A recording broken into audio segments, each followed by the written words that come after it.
দেশের যে কয়েকটি জেলা চালের চাহিদা মেটাতে উল্লেখযোগ্য ভূমিকা রাখে তার অন্যতম দিনাজপুর। তবে আমনের ভরা মৌসুমেও উত্তরের এই জেলায় বাড়ছে চালের দাম। সপ্তাহ ব্যবধানে পাইকারি ও খুচরা বাজারে প্রকারভেদে কেজি প্রতি বেড়েছে ৫ থেকে ৮ টাকা।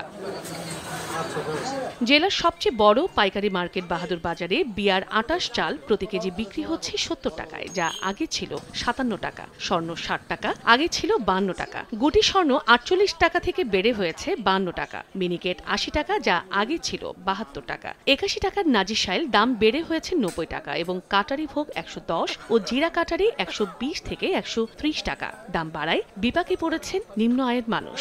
বস্তা ছিল ৩৩০০, সেই বস্তা ৪,০০০ টাকা দাম চাচ্ছে।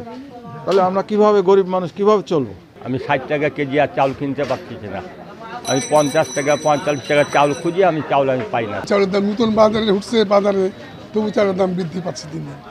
আমাদের জন্য কষ্ট হয়ে দাঁড়ায়। এদিকে দাম বাড়ার কারণ হিসেবে ধানের দাম বাড়াকে দায়ী করছেন মিল মালিক ও চাল ব্যবসায়ীরা। আর খুচরা ব্যবসায়ী ও আড়তদাররা বলছেন বড় মিল ও কর্পোরেট কোম্পানিগুলো চালের বাজারের নিয়ন্ত্রণ নিয়েছেন। আসে বলছে ধানের দাম কমলো, চাউল কেন কমলো না? আরে ভাই, আপনি তো খুঁজতে ১ বছর আগের পুরাতনটা, ওটা দামটা কেমনে কমবে বলেন? প্রতিটা চালের দাম মনে করেন যে কেজিতে ৫ থেকে ১০ টাকা বাড়ে গেছে। কারণ হলো ধানের দামটা বাড়ে গেছে।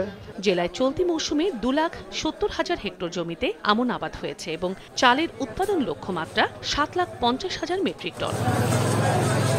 সংবাদ, দিনাজপুর।